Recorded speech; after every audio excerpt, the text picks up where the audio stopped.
नमस्कार साथियों, मैं हूं आपका दोस्त नरेंद्र सिंह और हम संविधान पर चर्चा कर रहे थे अनुच्छेद संग्रह के माध्यम से।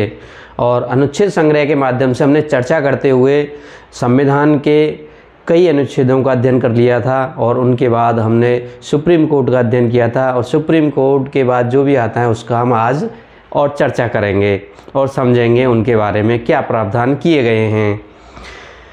दोस्तों, हमें एक शब्द आता है जब भी हम किसी भी गवर्नमेंट जॉब में या किसी में भी अप्लाई करते हैं तो वहाँ पर एक हिंदी का शब्द होता है पात्रता।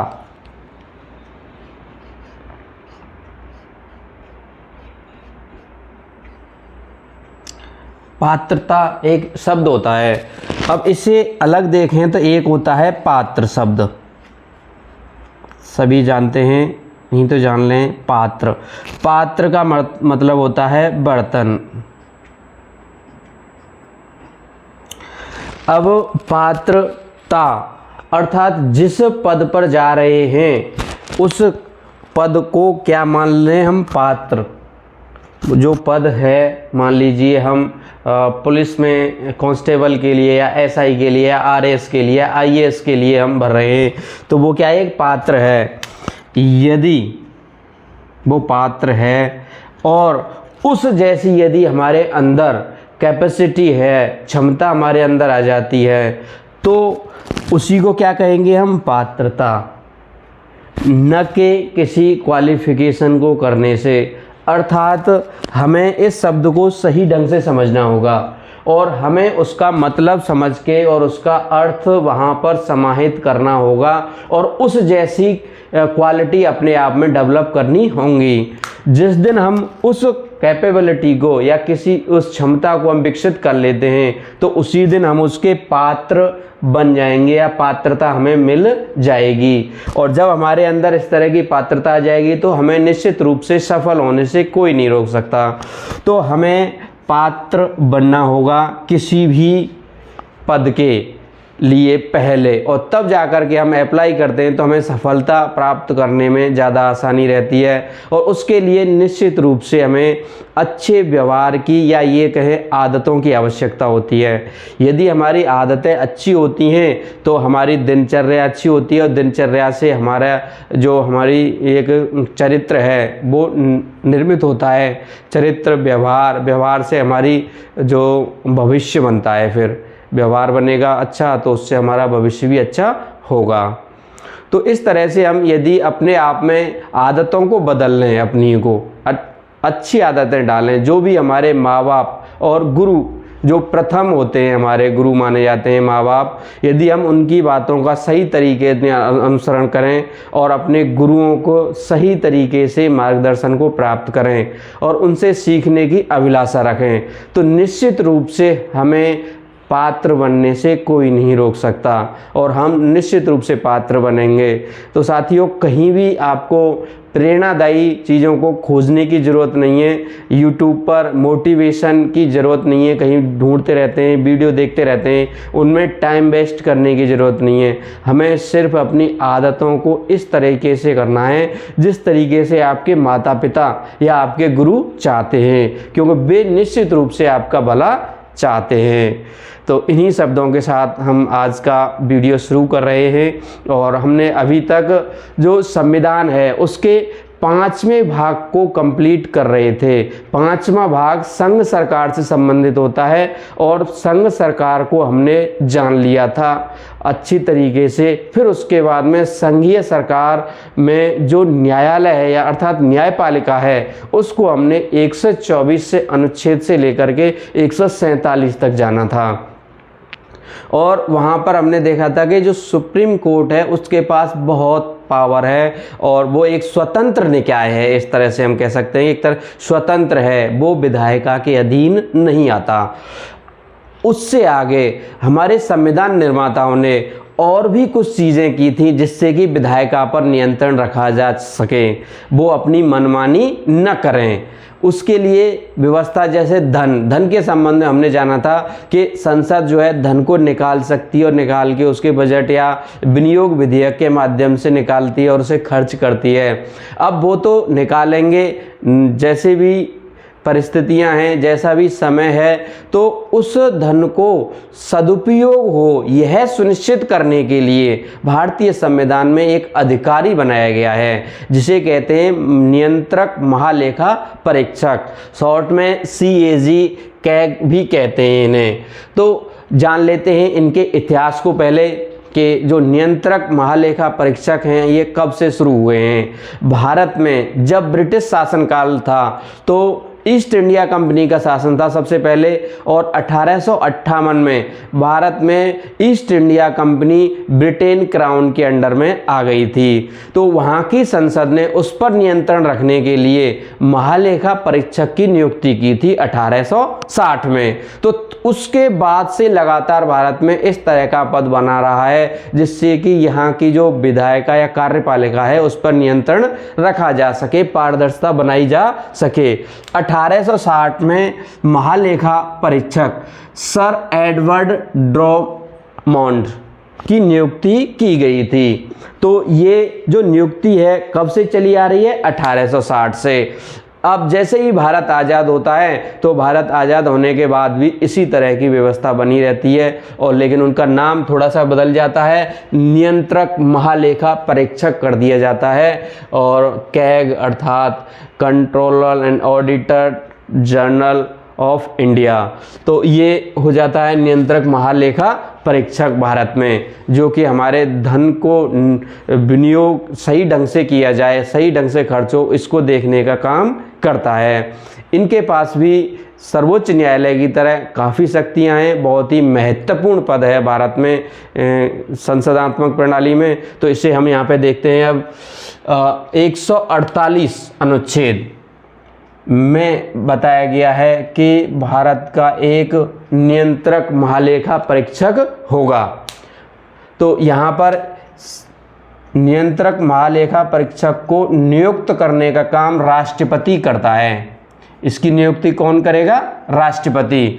और इसे स्वतंत्र रखने के लिए, अर्थात एक स्वतंत्र संस्था महालेखा परीक्षक को बनाए रखने के लिए व्यवस्था की गई है हमारे संविधान में कि इन्हें यदि एक बार नियुक्त कर दिया जाए तो उन्हें हटाना ज़्यादा आसान न हो, या आसान नहीं बनने के लिए उन्होंने क्या कर दिया, सुप्रीम कोर्ट अर्थात उच्चतम न्यायालय के जजों को हटाने की प्रक्रिया है विशेष बहुमत की संसद के द्वारा। वही और कदाचार और असमर्थता की स्थिति में ही इनको संसद में इनके ऊपर महाभियोग चलाया जाएगा, और तब 2/3 बहुमत से इन्हें हटाया जा सकता है। तो काफ़ी कठिन काम है इनको हटाना, अभी तक भारत में ऐसा हुआ नहीं है। इनकी जो नियुक्ति है वो 6 वर्ष के लिए होती है। इसके अलावा 6 वर्ष से यदि 65 वर्ष जो भी पहले हो जाती है उनके लिए उस समय तक ये अपने पद पर बने रहते हैं। राष्ट्रपति के समक्ष शपथ लेते हैं। 3री अनुसूची में प्रारूप दिए हुए हैं, उनके तहत ये शपथ लेते हैं, और 2री अनुसूची के अनुसार इनके वेतन भत्ते तय किए गए हैं, और संसद उन्हें अनुमोदित करती रहती है, समय समय पर परिवर्तन भी करती रहती है। तो हम अभी तक देखते आ रहे हैं कि जो भी संघीय या बड़े पदाधिकारी होते हैं, जैसे सर्वोच्च न्यायालय हुआ, उसके उनके न्यायाधीश, राष्ट्रपति हुआ, तो उन सब का जो शपथ का जो प्रारूप है वो 3री अनुसूची में है, और वेतन भत्ते 2री अनुसूची में दिए गए हैं। तो ये थोड़ी सी कॉमन बात है सभी के लिए। और नियुक्ति के बाद इनके कोई भी अलाभकारी परिवर्तन, शर्तों में कोई परिवर्तन नहीं किया जाएगा, अर्थात इनके वेतन भत्तों में कटौती नहीं की जा सकती जब इनका एक बार नियुक्ति कर दी जाती है तो। और ये इतना महत्वपूर्ण पद है जिसे यहाँ पर हम देख के अंदाज़ा लगा सकते हैं कि नियंत्रक महालेखा परीक्षक है वो एक बार रहने के बाद भारत में किसी भी पद के योग्य नहीं रहता, अर्थात बहुत ही महत्वपूर्ण पद है। तो इनको निष्पक्ष बनाए रखने के लिए ये व्यवस्था की गई है कि भारत में नियंत्रक महालेखा परीक्षक निष्पक्ष रहे। कैग का जो कार्यालय वह है वो भारत की संचित निधि से भारित होता है, अर्थात भारत में संचित निधि जो है उस पर भारित होता है, जिसका राष्ट्रपति का भी होता है, और सर्वोच्च न्यायालय के न्यायाधीशों का, राज्यपाल का, ये सारे संचित निधि से ही होते हैं। तो यहाँ पर हमें देखना होगा कि ये इतना महत्वपूर्ण पद है कि इसकी जो नियुक्ति है जजों की तरह होती है और इनको हटाना भी बहुत कठिन होता है। हम देखते हैं कि भारत में प्रथम, स्वतंत्र भारत में प्रथम जो नियंत्रक महालेखा परीक्षक बने थे वे बी नरहरि राव थे और वर्तमान में गिरीश चंद्र मुर्मू हैं भारत में। तो इस तरह से ये नियंत्रक महालेखा परीक्षकता जो पद है उसकी मुख्य बातें 148 में दी गई हैं। नियुक्ति, सेवा और उनकी नियुक्ति के अलावा उनके जो कार्यालय है, व्यय के बारे में और शपथ के बारे में सारी चीज़ें 148 में अनुच्छेद में ही बता दी गई हैं ज़्यादातर।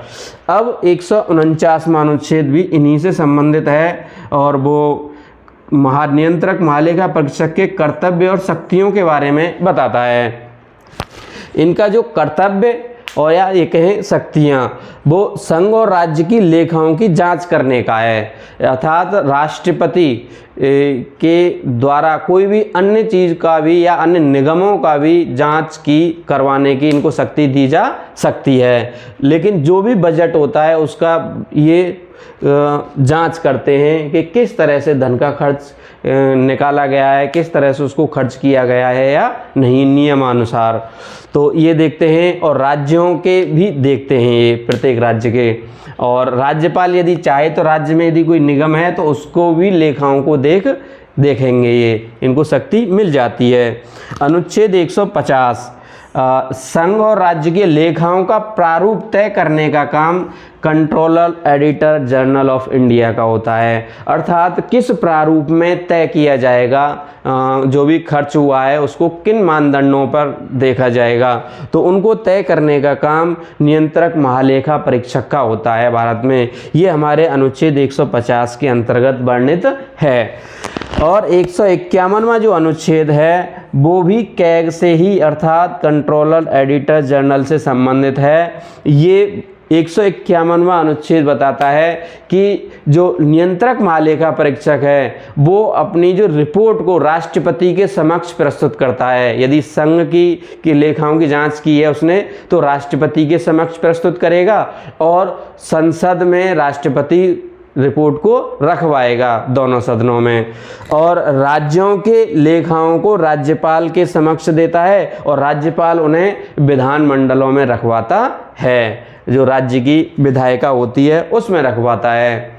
हमने यहाँ तक देखा साथियों, नियंत्रक महालेखा परीक्षक से 148 से लेके 151 में अनुच्छेद में इनकी व्याख्या की गई है, किस तरह से काम करेंगे, क्या अधिकार हैं, ये सारी इनमें बताई गई है। और यहाँ पर आकर के भाग 5 समाप्त हो जाता है हमारा, अर्थात हमारा जो भाग 5 है वो 152 से शुरू हुआ था और वो कितने पे ख़त्म होता है, 151 पे जाके ख़त्म होता है, जिसमें कि संघ की जो भी सरकार थी, कार्यपालिका, न्यायपालिका और विधायिका, तीनों से सारे संबंधित अनुच्छेद वर्णित हैं। 152 ओनली 52 से लेकर के 151 तक।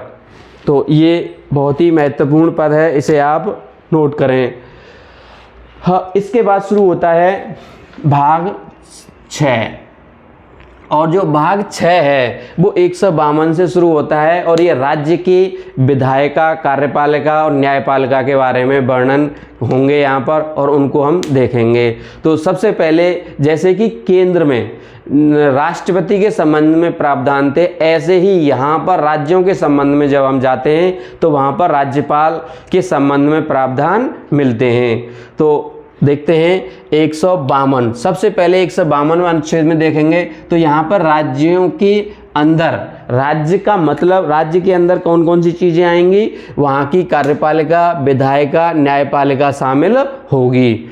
और 152वें अनुच्छेद में जब राज्य का वर्णन किया गया है या उसकी परिभाषाएं दी गई हैं तो वहाँ पर जम्मू कश्मीर को जब तक कोई अन्यथा उपबंध न किया जाए राज्य न मानने की बात की गई थी या इसके तहत उसे नहीं माना गया था। हालांकि 2019 में अनुच्छेद 370 को निष्क्रिय करके वो यहाँ पर उनकी भी व्याख्या हो सकती है जम्मू कश्मीर की। अब देखते हैं 153वां अनुच्छेद। 153वें अनुच्छेद में राज्यों के राज्यपाल के बारे में बताया गया है कि राज्यों का एक राज्यपाल होगा या राज्य का राज्यपाल होगा। ऐसे ही राष्ट्रपति के बारे में हमने कौन से अनुच्छेद में देखा था? 52वें अनुच्छेद में। यहाँ पर 153वें अनुच्छेद में बताया गया है कि प्रत्येक राज्य का एक राज्यपाल होगा। अब वो राज्यपाल जो एक है वो 2 या 2 से अधिक राज्यों का भी हो सकता है। उसे प्रावधान करने से ये अनुच्छेद उसके बाधा नहीं बनेगा। इस तरह से इस 153वें अनुच्छेद में लिखा गया है। और यहीं पे हम बता दें कि भारत की प्रथम जो महिला राज्यपाल थे वो सरोजनी नायडू बनी थी। तो ये क्वेश्चन कभी कभी बन जाता है कि भारत की प्रथम महिला राज्यपाल कौन थी? तो सरोजनी नायडू थी। 154वें अनुच्छेद में राज्य की कार्यपालिका की शक्ति, वहाँ पर हमने 53वें अनुच्छेद में देखा था कि संघ की कार्यपालिका की शक्ति। तो जैसे कि वहाँ लिखा हुआ था वैसा ही लगभग यहाँ लिखा हुआ है, सिर्फ शब्द का अंतर है। वहाँ पर यहाँ पे राष्ट्रपति था, यहाँ पे राज्यपाल है कि राज्यपाल में राज्य की जो शक्तियां हैं या राज्य की कार्यपालिका की जो शक्ति हैं वो राज्यपाल में निहित होंगी और वह इनका प्रयोग अपने या तो वो स्वयं करेगा या अपने अधीनस्थों की मदद से करेगा। तो जैसा कि वहाँ पर वर्णन था वैसा ही यहाँ पर भी मिलता है, सिर्फ पद नाम बदल जाते हैं। अर्थात हम यहाँ पे किसका अध्ययन कर रहे हैं? राज्यों की सरकारों का अध्ययन कर रहे हैं। चाहे वो भारत का कोई भी राज्य हो तो वहाँ पर राज्यपाल होगा और राज्यपाल में कार्यपालिका की शक्ति समाहित रहती है और वो अपने अधीनस्थों की मदद से सारे काम करता है। 155वें अनुच्छेद में राज्यपाल की नियुक्ति बताई गई है और नियुक्ति करने का काम राष्ट्रपति का होता है। राज्यपाल को नियुक्त कौन करेगा? राष्ट्रपति करेगा। अनुच्छेद 156 में उनकी पदावधि बताई गई है कि कितने समय तक रहेंगे। वैसे तो इनकी नियुक्ति 5 वर्ष के लिए होती है, जो राष्ट्रपति नियुक्त करता है इन्हें 5 वर्ष के लिए करता है, पर प्रसाद पर्यंत राष्ट्रपति के प्रसाद पर्यंत रहते हैं ये। लेकिन उससे पहले ये राष्ट्रपति को त्यागपत्र दे सकते हैं या फिर किसी वजह से राष्ट्रपति इनको हटा भी सकते हैं, लेकिन नॉर्मली 5 वर्ष के लिए ये रहते हैं। अब 5 वर्ष का पूरा जब कार्यकाल हो जाता है तो ऐसा नहीं कि तुरंत ये हट जाते हो, तो वहाँ पर वे तब तक बने रहते हैं जब तक नया राज्यपाल ना आ जाए। तो यहाँ पर 156वें अनुच्छेद में इनकी पदावधि को बताया गया है। 157वें अनुच्छेद में अहर्ता अर्थात राज्यपाल की क्या अहर्ता है। यहाँ पर हमें अनुच्छेदों, इससे पहले जो भाग है वहाँ पर हमें अनुच्छेदों पे बहुत ज़्यादा जोर देना था, लेकिन यहाँ पर हमें थोड़ा ये याद रखें वही काफ़ी है कि नियुक्त कौन करता है? राष्ट्रपति। राज्य की कार्यपालिका शक्ति किस में निहित होती है? राज्यपाल में, वो भी काफ़ी है। तो यहाँ पर आप इस तरह से इन्हें याद करने की कोशिश करें। 157वें अनुच्छेद में योग्यता बताई गई है कि अहर्ता क्या है। भारत के नागरिक हो और 35 वर्ष की आयु पूर्ण कर ली हो, तो ये जरूरी है किसी राज्यपाल के लिए। साथ ही कुछ शर्तें भी हैं, और शर्तें कब लगाई गई हैं? फिर 158वें अनुच्छेद में राज्यपाल के लिए शर्तें बताई गई हैं कि वो किसी संसद के या किसी विधानमंडल का सदस्य नहीं होगा। अर्थात यदि वो किसी राज्य या विधान संसद के सदनों का सदस्य है तो जब वो चुन लिया जाता है राज्यपाल, तो उसे वहाँ से इस्तीफा देना या त्यागपत्र देना होगा या उस पद को रिक्त माना जाएगा। तो ये उनके लिए शर्त है। इसके अलावा लाभ का पद भी धारण ये नहीं करेंगे। और इनके जो वेतन हैं दूसरी अनुसूची में पदावधि के दौरान परिवर्तन नहीं, दूसरी अनुसूची में है, और इनके वेतन भत्तों में पदावधि के दौरान परिवर्तन नहीं किया जाएगा। तो ये इनके लिए विशेष प्रावधान किए गए हैं राज्यपालों के विषय में। तो हमने आज भाग 6 शुरू कर दिया है, जिसमें राज्यों की कार्यपालिका, विधायिका और न्यायपालिका का हम अध्ययन करेंगे, चाहे वो कोई सा भी राज्य हो। तो हमने देख लिया था यहाँ पे कि प्रथम महिला राज्यपाल सरोजिनी नायडू हुई। अब राजस्थान के संबंध में यदि हम बात करें तो सरदार गुरमुख निहाल सिंह 1 नवंबर 1956 से लेके 1962 तक प्रथम राज्यपाल रहे थे राजस्थान के। और राजस्थान की प्रथम महिला राज्यपाल प्रतिभा देवी सिंह पाटिल रही थी। तो ये सारे कुछ क्वेश्चनों को साथ में रख करके आप इन्हें याद करें, रिपीट करें। अभी एक बार और देख लेते हैं मुख्य मुख्य चीज़ों को, जैसा कि अनुच्छेद 148 अति महत्वपूर्ण है। CAG होगा भारत का एक कंट्रोलर, एडिटर एंड जनरल, और राष्ट्रपति इन्हें नियुक्त करेगा। और इन्हें हटाने की जो प्रक्रिया है सुप्रीम कोर्ट के जज की तरह होगी। यह 148वें अनुच्छेद में बताया गया है। और भारत के प्रथम CAG B नरहरि राव हुए थे, इन्हें भी आप नोट करें। और वर्तमान में गिरीश चंद्र मुर्मू हैं। भारत में इसकी प्रथा 1860 में शुरू हुई थी सर एडवर्ड ड्रमंड के रूप में। 149 में कर्तव्य और शक्तियां, अर्थात ये क्या काम करते हैं, संघ और राज्य की लेखाओं की जांच करते हैं। और प्रारूप तय, जांच का प्रारूप तय कौन करता है, महालेखा परीक्षक। 151 में अनुच्छेद में बताया गया है कि अब यहाँ पे जांच तो कर ली है, लेकिन किसके सामने रखेंगे, संघ की रिपोर्ट को राष्ट्रपति के समक्ष रखेंगे। राष्ट्रपति के समक्ष रखते हैं और राष्ट्रपति संसद में रखवाता है। और राज्यों की लेखाओं को राज्यपाल के समक्ष पेश करते हैं और वो विधानसभा या विधानमंडल में रखवाता है। तो ये हमारे नियंत्रक महालेखा परीक्षक के बारे में हो गए। आगे देखते हैं हम महत्वपूर्ण चीज़ राज्यपाल या राज्य के बारे में। 153वें अनुच्छेद में बताया गया है कि राज्यों के एक राज्यपाल प्रत्येक राज्य का होगा, या वो राज्यपाल जो है दो से अधिक राज्यों का भी हो सकता है। और राज्य की कार्यपालिका की शक्ति, ये अति महत्वपूर्ण है कि राज्य की कार्यपालिका की शक्ति किस में निहित होगी, राज्यपाल में निहित होगी।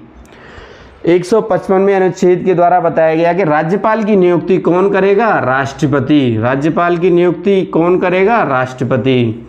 आगे चलते हैं। और इनके वैसे पदावधि क्या है, राष्ट्रपति के प्रसाद पर्यंत, लेकिन 5 वर्ष के लिए होती है। योग्यता भारत का नागरिक हो और 35 वर्ष की आयु ग्रहण कर चुका हो। और 158वें अनुच्छेद के तहत शर्तें, ये किसी भी सदन का सदस्य नहीं होंगे। राज्यपाल जो हैं उन्हें त्यागपत्र देना होगा या उन्हें रिक्त माना जाएगा। इसके अलावा भारत की प्रथम महिला राज्यपाल सरोजिनी नायडू और राजस्थान के प्रथम राज्यपाल गुरमुख निहाल सिंह 1 नवंबर 1956 से 1962 तक, और वर्तमान में है कलराज मिश्र। तो साथियों, ये आज का पूरा सेशन है और इसको आप एक बार देख करके और फिर मैं अभी हट जाऊंगा यहाँ से, उसका स्क्रीनशॉट लें, आप उसके नोट्स बना सकते हैं। जो भी चीज़ें अंडरलाइन की गई हैं उन पर ज़्यादा फोकस करें और उनको याद करें। यदि साथियों आपको वीडियो अच्छा लगा हो तो लाइक करें और चैनल को सब्सक्राइब ज़रूर करें, जिससे कि मुझे मोटिवेशन मिलता रहे। पूरा वीडियो देखने के लिए धन्यवाद।